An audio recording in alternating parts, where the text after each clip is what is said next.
বসিরহাটে BJP প্রার্থী রেখা পাত্র তিনি কি বলছেন দেখুন। মাননীয় নরেন্দ্র মোদীজিকে ওনাকে অসংখ্য ধন্যবাদ। উনি আমার মতো একজন গ্রাম্য মহিলাকে প্রার্থী করার জন্য আর সেই সন্দেশখালী বসিরহাট জেলার মা বোনেদের পাশে দাঁড়ানোর জন্য আমি সর্বদাই ওই মা বোনেদের পাশে থাকবো আর ওনাদের হয়ে আমি প্রতিবাদ করব।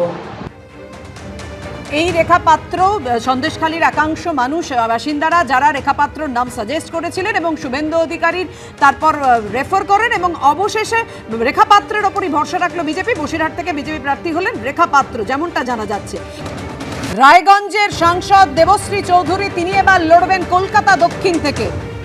কলকাতা দক্ষিণে বিজেপি প্রার্থী দেবশ্রী চৌধুরী আমাদের সঙ্গে এই মুহূর্তে সরাসরি রয়েছেন উজ্জ্বল।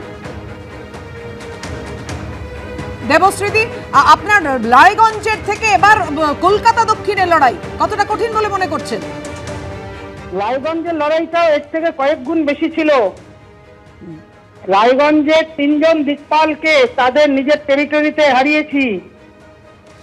রায়গঞ্জে যখন গেছিলাম তখন আমাকে বলা হয়েছিল এতগুলো হেভিওয়েটের মধ্যে আপনি কি করতে পারবেন। কাজেই আমার কাছে এগুলো কোনো বিষয় না। কিন্তু কলকাতা দক্ষিণে তৃণমূল প্রার্থী মালা রায়, হ্যাঁ, কোনো প্রার্থী বলে কোনো শব্দ নেই, ইডিওলজি বলে কথা আছে। আমরা লড়াই করি আদর্শের ভিত্তিতে, মানুষের কাজের নিরিখে, মানুষ কি কাজ করছেন, কতটা সাকসেসফুল আছেন এবং জনগণ চাইছেন, জনগণের তার গ্রহণযোগ্যতা এই বিষয়ে আমরা করি। দেবশ্রীদি, হ্যাঁ হ্যাঁ বলুন দেবশ্রীদি বলুন।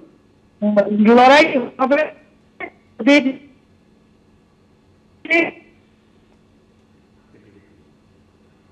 হ্যাঁ দেবশ্রীদি, মাঝে মাঝে আপনার শব্দ ঠিক মতো পৌঁছচ্ছে না দর্শকদের কাছে। হ্যাঁ এবার বলুন, আপনার লড়াই কতটা কঠিন তা নিয়ে কথা হচ্ছিল, বলুন।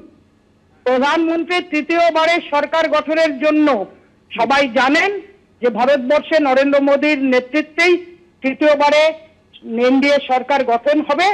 আর যারা দুর্নীতিগ্রস্ত শুধু টিকে থাকার জন্য মানুষ তাদেরকে ভোট দিয়ে আরো অন্যায় করার সুযোগ দেবে না। দেবশ্রীদি, আপনি 2021 সালে বলেছিলেন আমি 32 বছর ধরে সংগঠনটা করছি, সুতরাং প্রত্যেকটা মাটি আমার চেনা, কিন্তু রায়গঞ্জের মাটি আর দক্ষিণ কলকাতার মাটি তো এক নয়।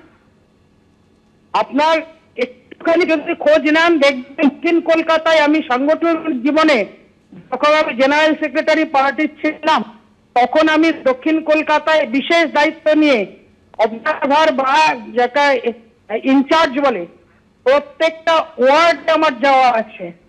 গোটা কলকাতা জোনের ডায়মন্ড হারবার টু বসিরহাট এই গোটা এলাকা আমার পরিচিত। দক্ষিণ কলকাতার প্রত্যেকজন কার্যকর্তা, পুরনো নতুন এলাকার মানুষ সবাই আমাকে জানেন। ধন্যবাদ দেবশ্রী।